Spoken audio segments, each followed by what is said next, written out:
Hermanos, hoy vamos a hablar de Cristo en el santuario. Es el tema número 6. Y hoy va a ser simplemente una introducción de Daniel 8:14. Y va a ser un poco técnico, posible académico. Este versículo encendió la chispa de movimiento adventista. Y también puso el primer bloque del fundamento de desarrollo de la teología de la Iglesia Adventista. Y es un versículo que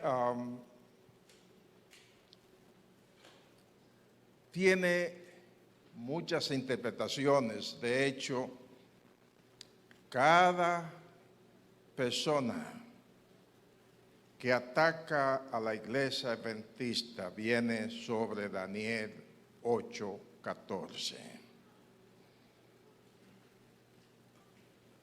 Lo que pienso presentar no es un invento mío.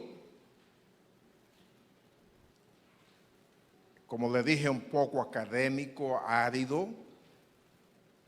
No tengo intención, no es un ataque a ninguna institución, sino lo que está en la historia. Algo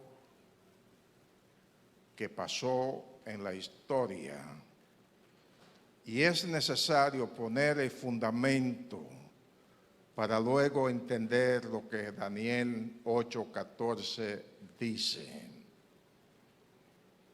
Así, con eso en mente, la profecía de las 2300 tardes y mañanas. La pregunta es, ¿sacrificios o años? Hay una tendencia que dice que Daniel estaba hablando de sacrificios del templo judío, y es necesario analizar esta profecía. Y noten, y ustedes van a ver por qué digo esto, que hay un falso método de interpretación bíblica. Noten, y se llama el preterismo. La Biblia es su propio intérprete. Cada método humano, no importa de dónde sale, no es apropiado. La Biblia es su propio intérprete. El preterismo fue desarrollado por el sacerdote jesuita español Luis Alcázar. Ustedes ven la fecha, estoy hablando ya en la Edad Media. Y él desarrolló ese método para interpretar la Biblia. Preterismo viene del latín praeter, que significa pasado. Lo que está en el pasado, lo que pasó, aquellos que saben bien español entienden que el pretérito, ¿qué significa? El pasado. Entonces, el sacerdote Alcázar usó este método para defender a la Iglesia Católica de los reformadores. Los reformadores identificaron al papado con el anticristo. Noten, el papado, no el papa, el sistema papal, con el anticristo. Entonces, él pensó que lo que Daniel escribió, lo que Daniel dijo, se cumplió antes de Cristo. Se cumplió antes de Cristo. Por lo tanto, según él, no se aplica a la Iglesia Católica. En el libro de Daniel, el capítulo 8, se habla del cuerno pequeño, que ya hablé de él en la última intervención. Y él, la interpretación preterista dice que el cuerno pequeño en Daniel 8 es Antíoco Epífanes. Noten, en Daniel 8 habla del imperio griego. Si ustedes lo pueden buscar, no lo voy a leer esta vez porque ya lo leímos. Habla del imperio griego. Y habla del imperio griego como un macho cabrío con un cuerno notable en su frente. Y dice que ese cuerno notable se quebró y en su lugar salieron ¿cuántos cuernos? 4 cuernos.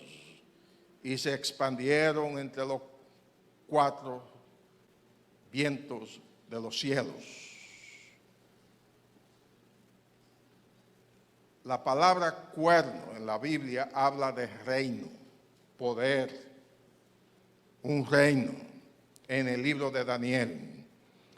Y estos reinos en el cual se dividió el imperio griego, repito, esto es historia, esto no es un invento, está allí en el mapa. Casandro, Lisímaco, Seleuco y Ptolomeo fueron los 4 generales del imperio griego, los cuales se dividieron ese imperio después de la muerte de Alejandro Magno. Ahora bien, ustedes ven Ptolomeo heredó la parte del sur, que es Egipto, y también la parte final allá llegando a la parte anaranjada, ahí estaba Jerusalén, en el borde con Seleuco. Y aconteció que en el año 195 antes de Cristo, el reino de los Ptolomeos le tomó por la fuerza a Palestina, y ahora Palestina pertenece a los Seleucos. Además de esa dinastía, surgió este rey llamado Antíoco Epífanes, de la dinastía Seleucida. Y él tenía en mente una política llamada la helenización. Las personas tenían que seguir la cultura griega, como los judíos mantenían su propia cultura, su propio idioma, su propia religión. Él se dio a la tarea de destruir la religión judía.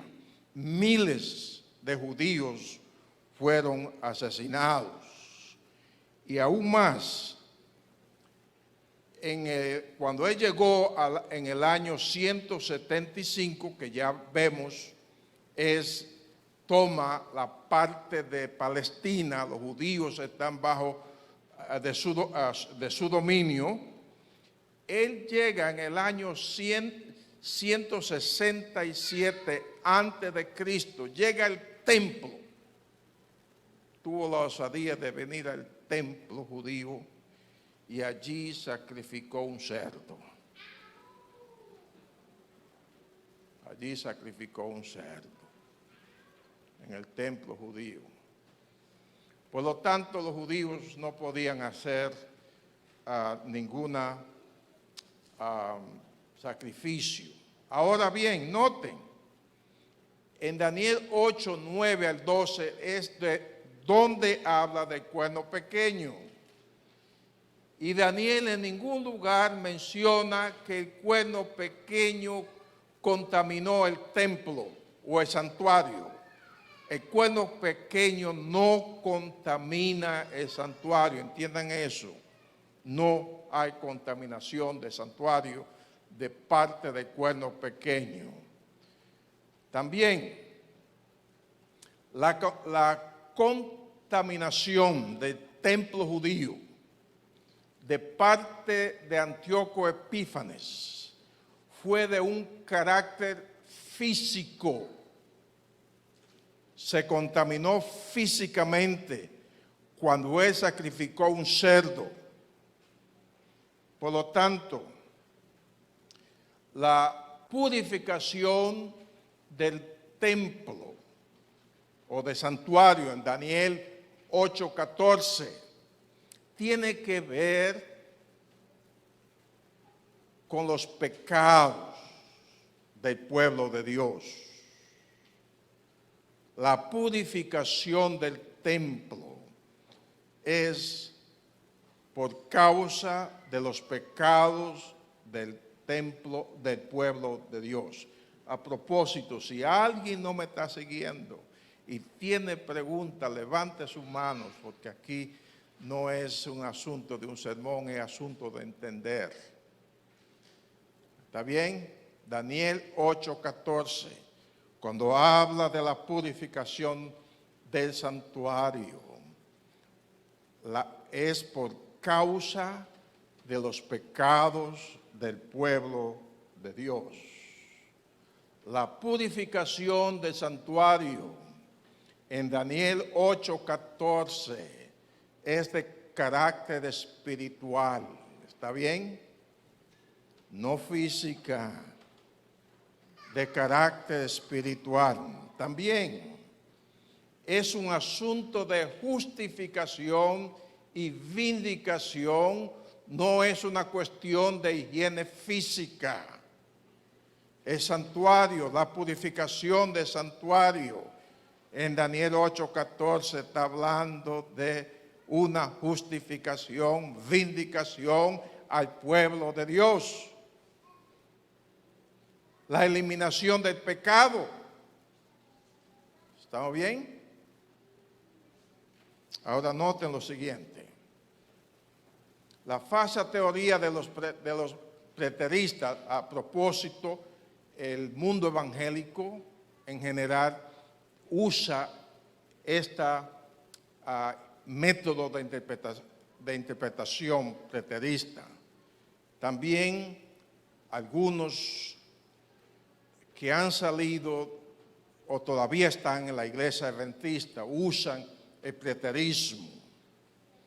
Y esta teoría dice que las 2300 tardes y mañanas representan sacrificios omitidos en el templo judío. O sea, ellos dicen que debido a que Antíoco Epífanes contaminó el templo, los judíos no pudieron hacer sus sacrificios continuos o diarios. Y por lo tanto Daniel está hablando de ese problema que ellos tuvieron. Ahora noten lo que dice, como se ha traducido la Biblia. Noten, una falsa traducción de la Biblia. Y aquí usted tiene una Biblia en español, pero noten esta lo que dice. Y el otro ángel contestó: hasta que hayan pasado 1150 días, que es un poco más de 3 años. Pasado ese tiempo, el templo quedará limpio. Usted puede leer la Biblia en español, la Biblia genuina. Usted la puede leer en inglés, usted la puede leer en francés, usted la puede leer en griego, o la puede leer en el idioma de Daniel, el hebreo, y eso no es lo que dice. No es lo que dice. Porque ellos están interpretando, hermanos, que las 2300 tardes y mañanas son sacrificios negados y la persecución de los judíos. Noten, 1150 días, 3 años, 2 meses y 10 días. Eso es lo que ellos dicen. ¿Está bien? ¿Me están siguiendo? ¿Estamos aquí? Ok. Pero ahora noten lo siguiente. La historia judía dice, esta es la historia judía. Y si alguien luego necesita la fuente, yo la puedo dar. Dice que la contaminación física del templo judío por Antíoco Epífanes duró 3 años, 1080 días, desde el año 167 al año 164 antes de Cristo. ¿Cuánto tiempo duró? 3 años. Ahora noten, según la interpretación preterista, dice las 2300 tardes y mañanas significan sacrificios. Se especula que había 2 sacrificios diarios, por lo tanto, habían 2 sacrificios diarios, dividen las 2300 tardes y mañanas, dividida en 2, de ahí sacan el número 1150 días literales, 3 años, 2 meses y 10 días. De ahí sale ese número. ¿Está bien? Esa es la interpretación que se da de Daniel 8:14. Ahora bien, noten lo siguiente. La realidad histórica de la contaminación del templo por Antíoco Epífanes duró 3 años, 1080 días. 1150 días exceden a la realidad histórica de 1080 días. Dios no se equivoca. Dios es un Dios exacto. Dios no iba a dar una profecía que no encajara con la realidad histórica. ¿Está bien? Ahora algo más. Números 28, 9 al 10. Dice que además de los 2 sacrificios diarios, había uno en la mañana, uno en la tarde. Pero también le dice que cada sábado se ofrecían 2 corderos adicionales. Eso es lo que dice la Biblia. 2 sacrificios diarios por el sábado. añada 2 más.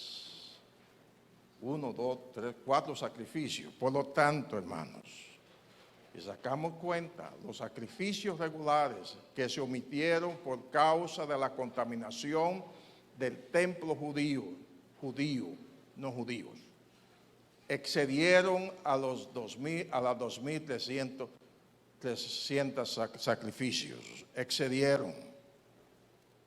Ok, así que no encaja lo que dice la Biblia con la realidad.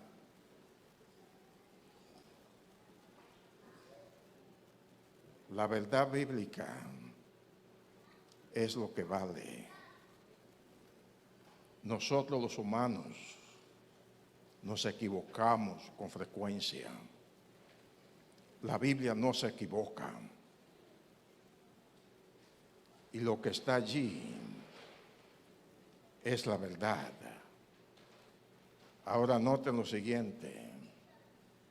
En el Antiguo Testamento, cada vez que el Antiguo Testamento habla de los sacrificios diarios, usa el lenguaje mañana y tarde.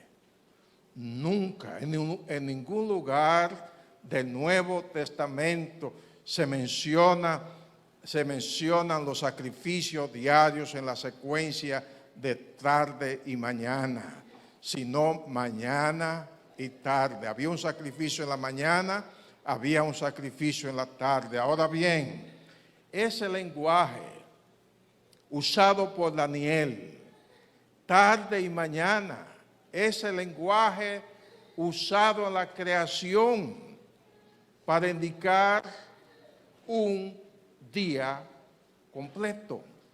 Génesis 1, y fue la tarde y fue la mañana, primer día, y fue la tarde y fue la mañana, el segundo día. Daniel está usando el lenguaje bíblico. Él fue profeta y usa el lenguaje bíblico para indicar que él está hablando de días completos. Ahora bien, el cuerno pequeño es un poder, un reino político religioso y no representa a Antíoco Epífanes, un poder político religioso. Daniel 8, 23 al 25 explica que el cuerno pequeño iba a llegar después que concluyera el imperio griego con sus divisiones. Noten lo que dice. Y al fin del reinado de esto, o sea, los reyes del imperio griego, cuando los transgresores lleguen al colmo, se levantará un reino, poder colectivo, altivo, arrogante o altivo, altanero de rostro y entendido en enigmas, con sabiduría. Se iba a levantar un reino después del imperio griego. Ahora noten, su poder se fortalecerá, mas no con fuerza propia, indicando que ese poder político religioso no iba a tener un ejército. Antíoco Epífanes tenía un ejército. Aún más, dice, causará grandes ruina espiritual.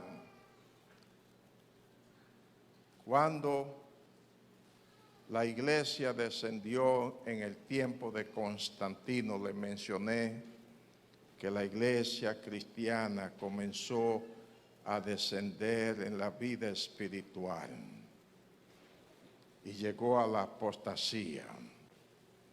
Se levantará contra el príncipe de los príncipes, que es nuestro Señor Jesucristo, Y durante el tiempo de la Edad Media, notamos que el poder de la iglesia comenzó a perseguir, hermanos.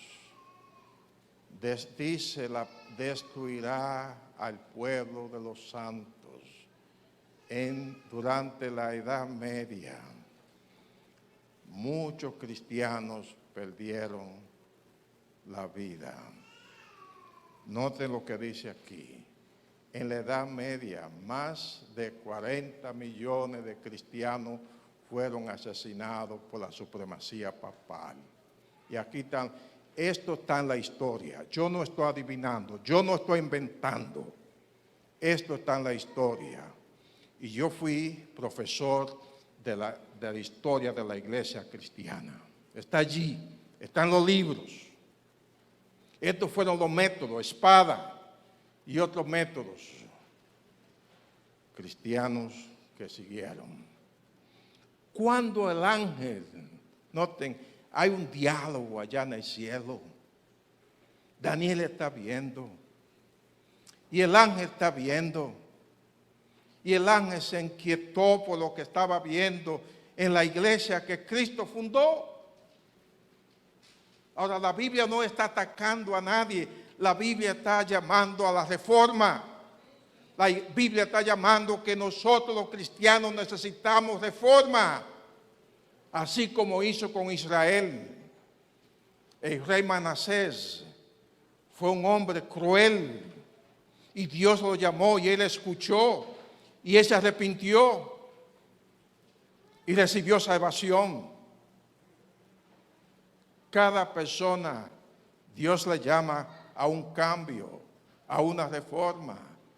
Y Daniel contempla, y el ángel Gabriel contempla. Entonces dice, aquí está el diálogo. Entonces oí hablar a un santo, había un santo que hablaba allá en el cielo. Y otro de los santos preguntó a aquel que hablaba, ¿hasta cuándo la visión? El sacrificio continuo, la prevaricación asoladora y la entrega del santuario y del ejército a ser pisoteados. ¿Hasta cuándo? ¿Cuándo va a terminar esto? Daniel escuchó al ángel Gabriel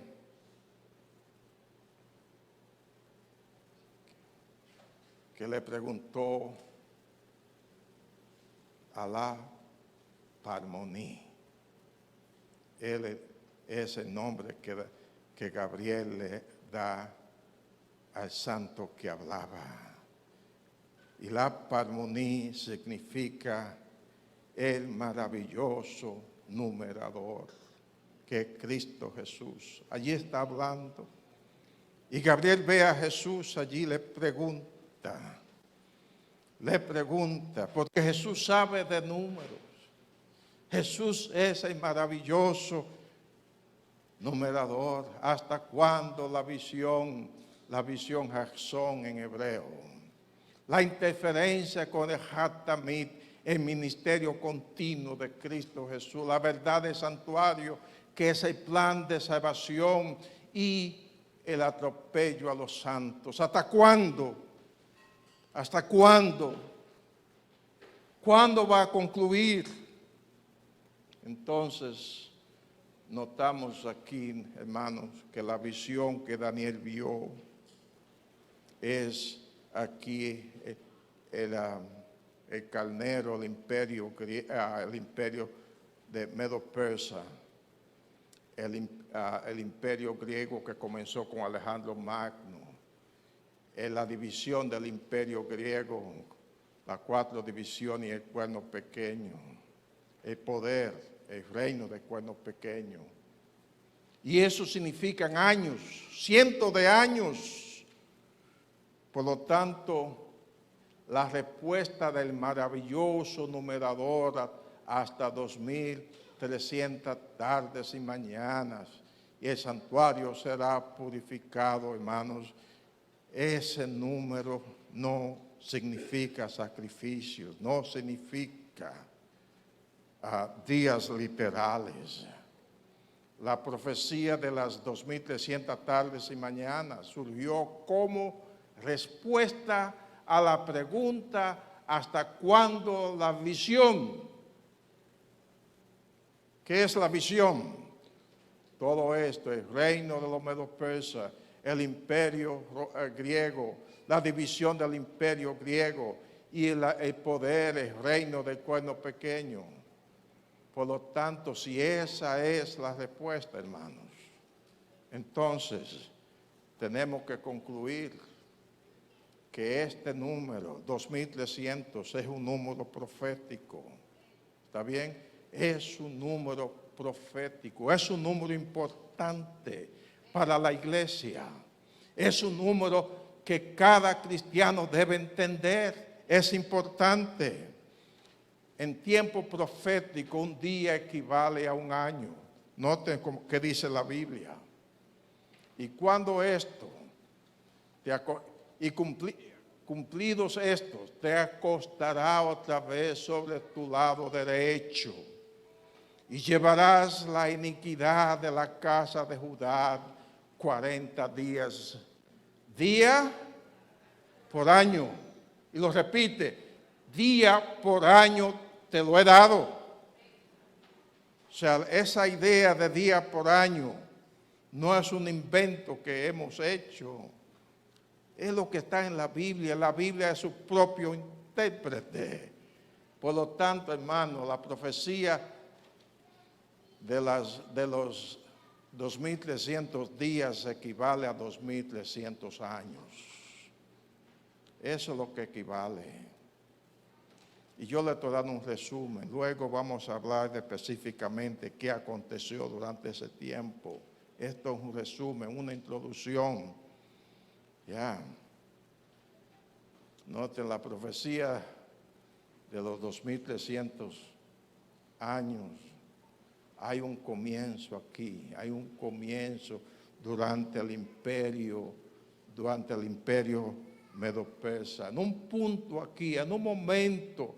Luego, en otra parte de la Biblia nos dice cuándo comenzó, pero comenzó durante el tiempo 538 al 331 antes de Cristo. Comenzó y se fue extendiendo y llegó aquí, hermanos, llega hasta aquí la conclusión después del 1798 después de Cristo. Y le vamos luego a explicar el por qué esta conclusión se extiende.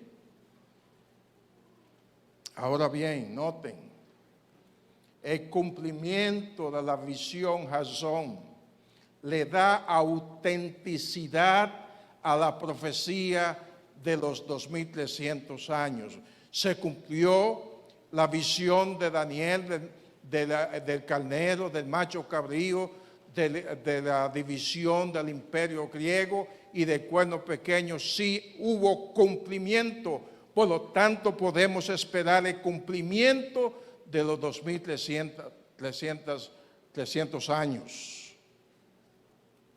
La profecía de los 2300 años anuncia que habrá un fin a la obra de apostasía y persecución del cuerno pequeño que comenzó allá en la Edad Media.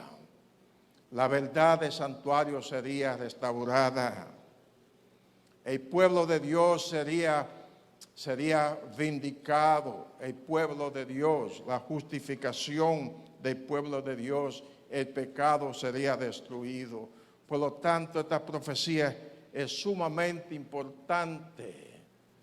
En esta profecía de los 2300 años, la Palmonía, Cristo Jesús, abre la cortina a un futuro glorioso para el pueblo de Dios. Sí hay persecución, sí hay dificultades, pero hay un futuro glorioso, hermanos. Hay un futuro glorioso y Dios te llama a ser parte de ese futuro. No es asunto de quién soy, dónde voy, qué yo creo. Es el llamado de Dios. El llamado de Dios. La profecía de los 2300 tardes y mañanas nos da un bosquejo del pasado. Nos dice exactamente qué pasó aún antes de Cristo, en el tiempo de Cristo, y también una vislumbre del futuro. ¿Qué va a acontecer en el futuro? También la purificación del santuario nos informa que hay una verdad que proclamar, hermanos. Hay una verdad maravillosa. Cristo está en la última etapa de su ministerio sacerdotal. Pronto se va a escuchar las palabras, hecho es. Pronto Cristo va a terminar. Y por lo tanto, usted, si entiende esto, tiene que proclamar esta gran verdad. La purificación del santuario comunica la conclusión de una era de maldad, del pecado de este mundo y el comienzo de una nueva era de justicia. Esa bendita esperanza que Cristo vino a dar a cada cristiano, a cada persona. La purificación del santuario es un mensaje de esperanza. Hay esperanza para los cristianos. Hay esperanza. Hay una linda esperanza porque Cristo salva. Porque Cristo viene, hay esperanza, hermanos. También es un llamado a la santificación. Debido a que Cristo está en el lugar santísimo, nos llama a la santificación, a vivir una vida dedicada, una vida entregada, una vida santa. No podemos seguir jugando con los juguetes de Satanás. Es tiempo que los hijos de Dios se levanten. Es tiempo, porque Cristo está concluyendo. Pronto, muy pronto, veremos realidad la esperanza de la segunda venida de Cristo. Muy pronto, hermanos, Cristo viene y Él desea que tú estés allí. Cristo, el gran anhelo de Cristo. Olvídese, usted puede decir, yo fui adventista, yo fui bautista, yo fui presbiteriano, yo fui católico. Nada de eso vale. Lo que vale es su relación con Cristo hoy. Eso es lo que vale, mi relación con Cristo. Y Cristo dice, yo vengo. Y es importante que hoy podamos establecer esa relación con Él. Vivir con Cristo, caminar con Cristo, comer con Cristo, pensar en Cristo y vivir a la sombra de la segunda venida de Cristo. Vivir a la sombra, hermanos. Vamos a escuchar este cántico en forma de conclusión, que me habla de cuán pronto Cristo viene, de que pronto el sufrimiento humano va a concluir. Esa es nuestra gran esperanza. Nuestra gran esperanza. No sé si ya me puede ayudar. Solo un poco más por los heraldos del rey. Parece que no sale aquí.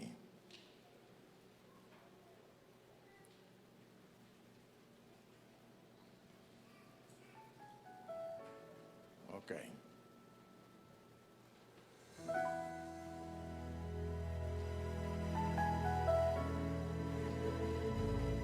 Una vez más oscureció y el sol se fue del corazón. Yo ya no puedo soportar sentir la falta de mi hogar. Oré a Dios en aflicción, a Él abrí mi corazón. Fue cuando alguien me tocó, era Jesús quien me habló. Y solo un poco más, solo un poco más, porque ya te iré a buscar. Hay amor real, hay un río de paz, hay un cielo que será mi hogar.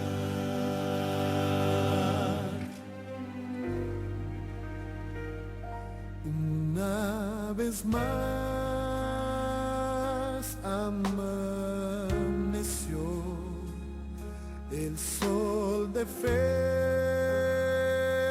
en mí nació, y cuando pienso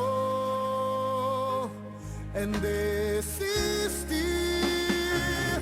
Jesús me llama y dice así: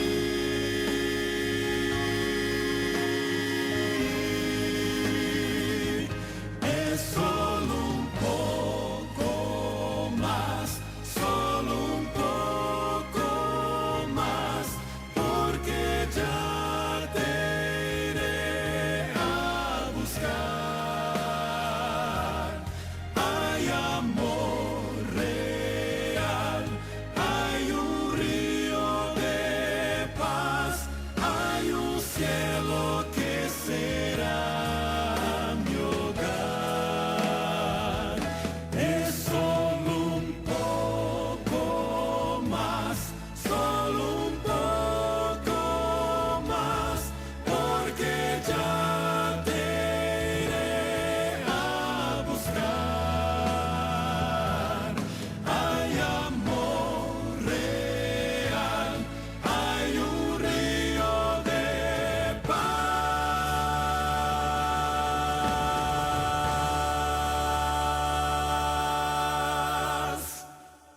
hay un cielo que será mi hogar.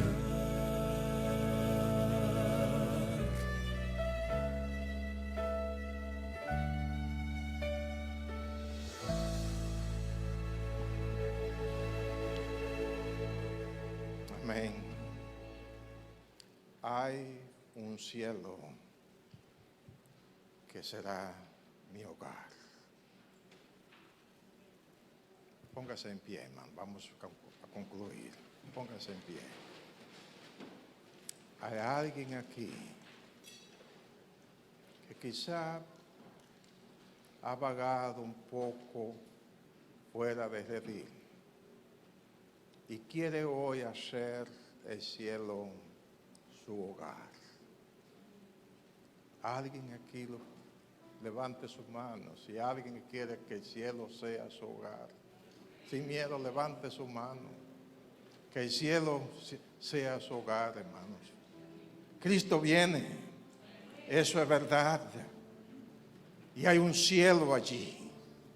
Hay un cielo que espera por ti y por mí. Y ya no habrá más sufrimiento. Hay un cielo real. Y ese cielo es tu hogar real. Oremos.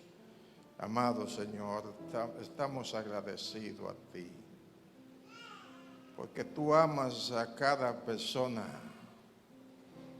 A ti no te importa de dónde viene, de qué religión sea, porque la religión no salva. Tú eres el Salvador. Tú eres quien has preparado el cielo. Y el cielo es real. Y en este momento pongo esta congregación en tus manos de amor, para que cada uno decida hoy que el cielo será su hogar. Que tu gracia cubra a cada persona y tu espíritu sea su guía. Y la paz del cielo nos acompañe hoy y siempre. En el nombre santo de Jesús. Amén y amén. Que Dios le bendiga.